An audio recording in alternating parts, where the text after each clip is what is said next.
Sonic and the Tales of Terror, Story 3. The story starts out describing a monster trying to lunge at Sonic's face. And it turns out it's just a video that Sonic, Tails, and Amy are getting shown by Professor Pickle, who says it's the first proof that the Dark Gaia minions have reappeared, even though they've been receiving reports of attacks for almost 2 weeks. That's ridiculous! Everyone has cell phones! And why is he saying minions instead of monsters? Both words are equally hard to take seriously. And they're an extension of Dark Gaia himself, right? So they're not really minions.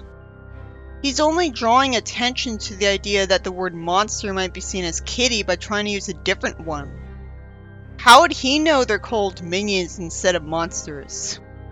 Security cameras would be a lot more likely to record proof of these monsters because they're nearly everywhere, and they wouldn't require someone to be far enough away and brave enough to start recording a monster while it's bothering someone else. And since it turns out this isn't taking place during Sonic Unleashed, which would have kept things simple, there better be a good explanation for why there's Dark Gaia monsters again. There could be, because this is a series with Wendy Witchcard in it, so witches are canon. I'm betting the actual excuse will be confusing and convoluted compared to that one. I'd rather the story start by explaining such a baffling premise right away so people won't just think of an explanation first just to get disappointed. Why is the professor wasting time telling them stuff he knows Sonic already knows? Sonic shows off his speed just to show off. Unlike the first line of his theme song that says, "I don't show off, don't criticize." I never really thought that song was totally accurate to Sonic's character because of the line, "don't criticize," being contradicted many times in the games, as early as him calling Eggman a giant talking egg. And I doubt Sonic only criticized in the dubs of the cutscenes. Sometimes Sonic looked disapprovingly at someone, so why wouldn't he have been insulting in the Japanese script too? Amy's out of character by saying that Sonic's got to do more than just show off, instead of putting total faith in him and fangirling, like she did in Unleashed. Her being a fangirl over him wasn't something that needed to be corrected. It's a good thing, because it reminds us that he's supposed to be cool. And she can still be cool and fangirl over him. Tails explains that he's been making a better light-based gadget to help destroy the monsters since last time they showed up. A super camera. Oh, so they're going to be even easier to deal with this time.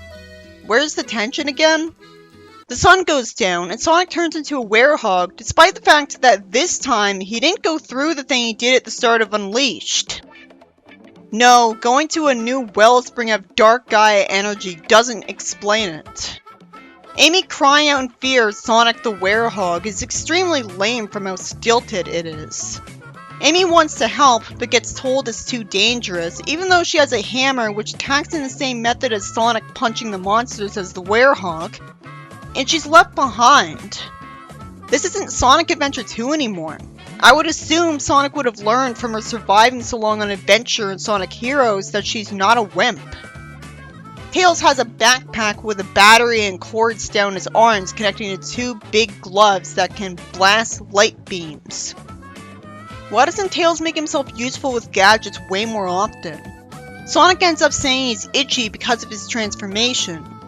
They take a little while to find the monsters for the sake of being realistic, but it should have had him find them faster because that was boring. It could have just said how long it took.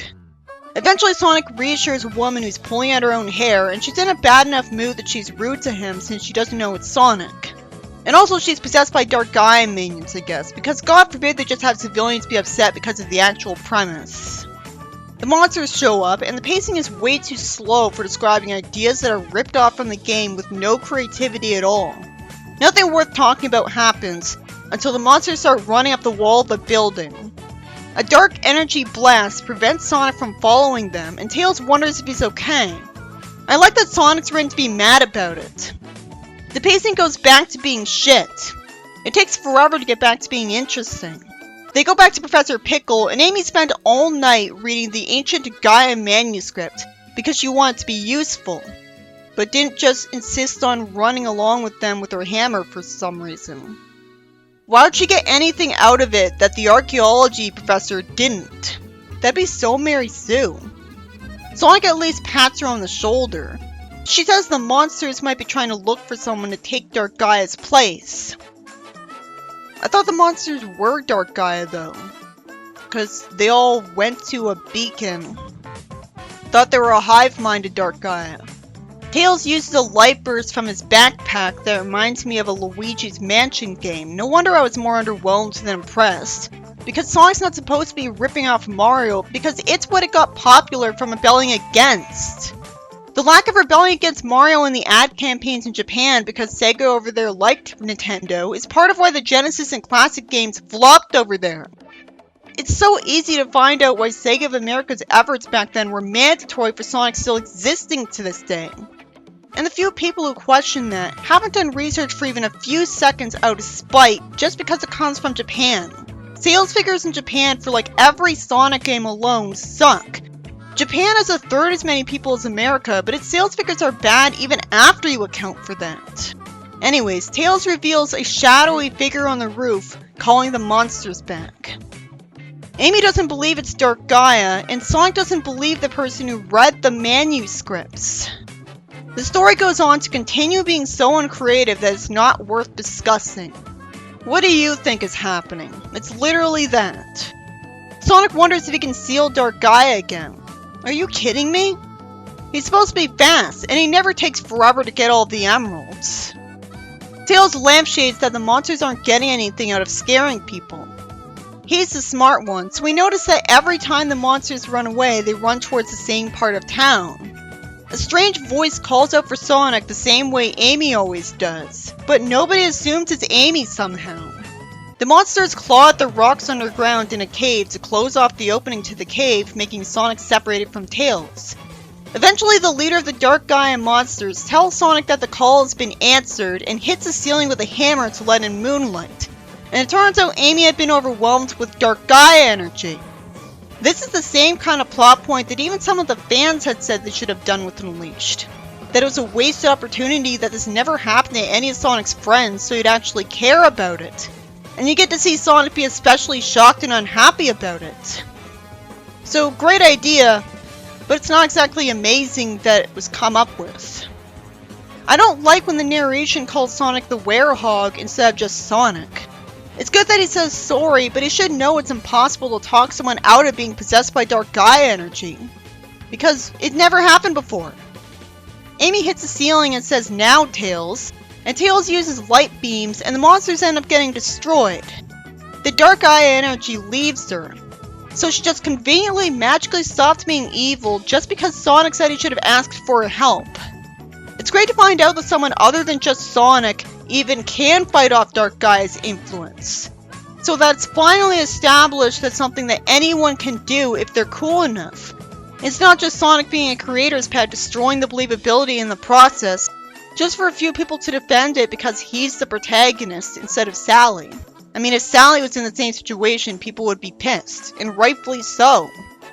Sonic also returns being normal again. Infuriatingly, the story ends without properly explaining why the hell Dark Gaia energy ever was able to escape from the core of the Earth from just this one cave that isn't nearly deep enough underground to justify it. Why did this take so long to happen? Was there an earthquake? No cave would be that deep that it would penetrate into the core of the Earth. They didn't spend that long going underground. They would be overheated if they were. How would it be only one cave that would do this? I thought there would be a new character who would have used magic to make this plot happen. It's also pretty lame that only Amy got possessed. They could have had a whole climax where all Sonic's friends were possessed. Shadow was a perfect candidate. I was figuring that the leader could have been Shadow or someone like him. Amy lampshades that it was crazy for her to doubt Sonic.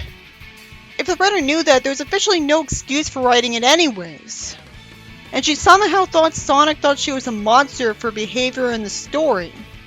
She knows he saw her do way worse than this before. This is nothing. So why didn't she ask this question in games like Sonic Riders where she tried to hurt him with a sledgehammer for being smart? The story ends with Sonic calling her his friend. Every time Sonic is unsubtle enough to directly mention friends and friendships, he isn't being cool. Which is why the franchise got successful. Why isn't it Amy or Tails talking like that? It's good for him to value teamwork and partners. It's even better for Shadow too. But the Sonic from the first classic games would have never said the words friends, friendship, and teamwork.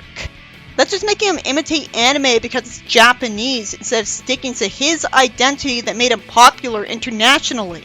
And he wasn't even popular in Japan. You can get across a message without being blatant with the dialogue. He could have simply said that the abilities of his friends are awesome, and so trying to screw with them isn't smart. He should have said to Amy something like, "With people like you around, it's easy to turn back." Because she already knows she's his friend. This story was about dark Gaia monsters showing up in one place, despite the fact that that's not Sonic Unleashed anymore. And it's never properly explained why. I just have to assume an earthquake opened up a hole leading to the core of the Earth, which is only possible because of an ancient witch. I'd be glad this isn't canon, because if it was, it'd make me wonder why this will never happen in the games. I respected the twist that justified using Unleashed concepts again, where Amy was put in a bad mood by dark Gaia energy, taking advantage of how condescending Sonic was being to her based on how lame she used to be. Sonic just wasn't genre savvy at the fact that Amy was going to be written to be more intelligent than she's supposed to be just because she's a girl, and so they're too afraid to keep her airheadedness nowadays. Not realizing that treating female characters with special privileges only makes people even more mad. Anyways, this story was boring most of the time. It only felt new when Tails made that backpack, and when the monsters went up a wall and kept Sonic from following them. The story was so lazy that it bored me most of the time, with slow pacing and a forced plot too. The story was written by the same person who wrote the previous story. I may have forgotten to say who it was. Keel Fegley wrote the entire book, which I wouldn't say is a very good book.